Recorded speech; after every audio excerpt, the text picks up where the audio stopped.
Hey guys, it is Mark from YouTube channel Modern Tech, and today I'm going to show you how to change the Joy-Con on a Nintendo Switch. Now this is the Nintendo Switch in question, and yes, it is the left Joy-Con.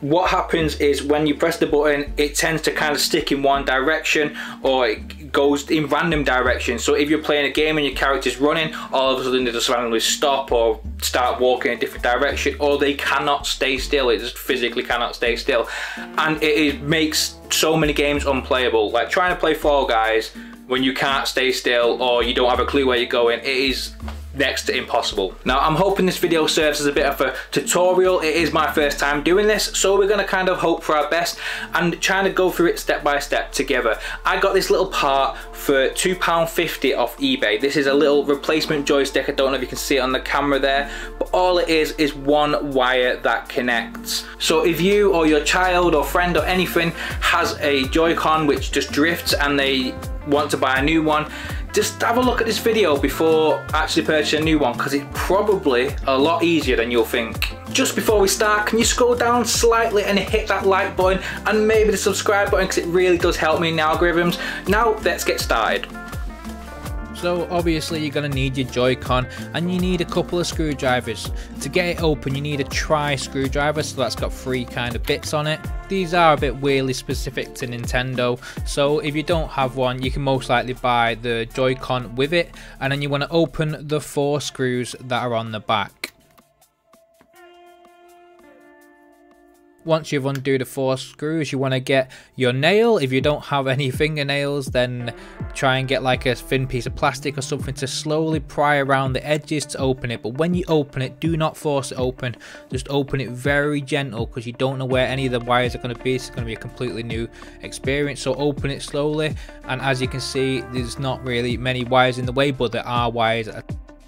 Now first thing you want to do is remove the battery. I used a flathead screwdriver underneath it to pry it up. Don't worry about this, it is just held down by like some tape, so if it does give you a resistance, don't worry, it's not going to break anything, it's just tape. Now granted, most people would unplug the battery, which you can do by just following the cable and unplugging it, but I didn't bother because it was going to be a quick fix and it's not going to use much power.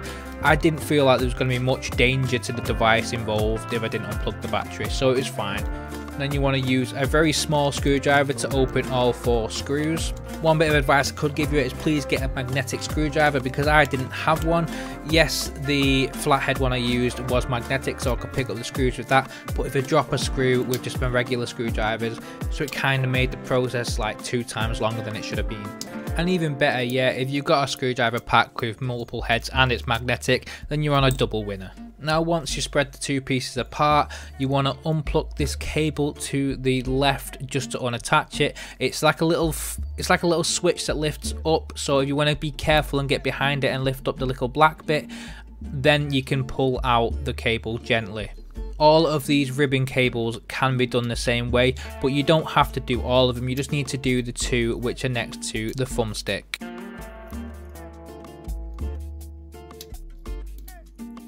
And once the 2 cables are out of the way, you can undo the 2 screws on the thumbstick and then gently pull it out. You might need to turn this at an angle to wiggle it out, because it is like an analog stick, so it does kind of poke out a little bit, but you can gently do it.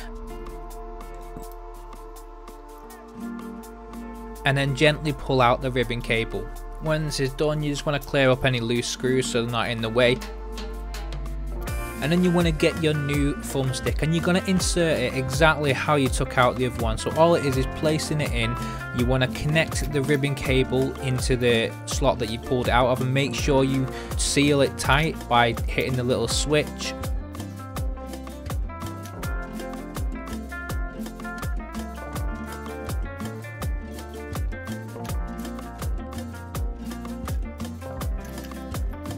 And then you want to screw in the exact same 2 screws.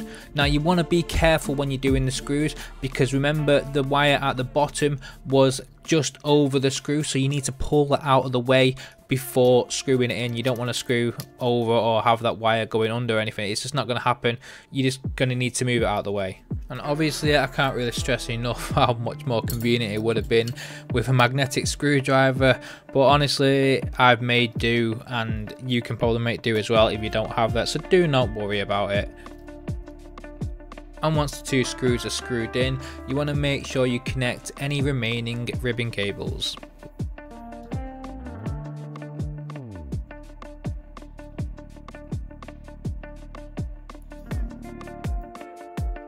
Once the ribbon cables are connected and everything looks in place, the first thing you want to do is test the buttons. Just press them in to see if you feel a click. If you don't feel a click, then chances are the rubber underneath has moved out of the way. So you don't have to take everything apart. You can simply lift up the PCB and just kind of get like a little screwdriver in there and just kind of nudge the little rubber bit into position.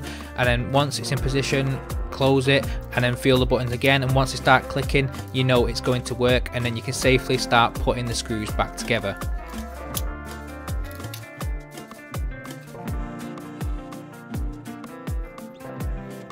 Before you put on the part that holds the battery, chances are your L button has popped out and the spring has popped out. All you have to do is put the spring back. It just rests in the little edge in the corner. You can kind of tell exactly where it goes. It fits in a little pocket, and you just want to rest that in position. It doesn't click in or anything. You want to just rest it in there, and so the spring doesn't keep falling away. It's probably easier if you kind of hold it in position and then tilt the Joy-Con to actually make it fit properly.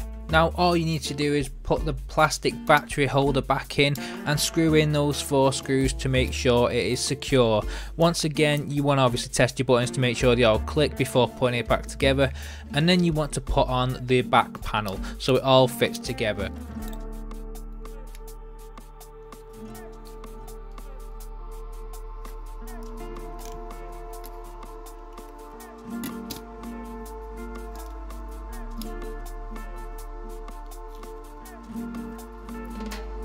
The back panel should just click in fine. You don't have to screw the screws in yet. In fact, I would advise you to try it out before actually screwing in the screws, just in case if you need to readjust.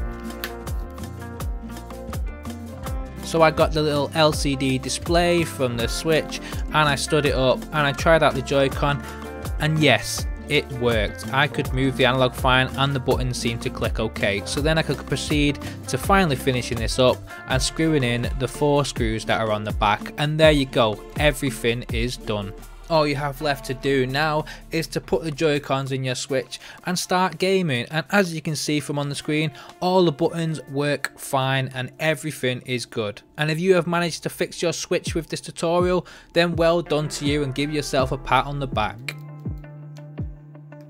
Just want to say thanks for watching. I hope you enjoyed this video. I hope it helped in any form of way, and if you could like, subscribe, that'll help massively. It's Mark from Monitech. Thanks for watching.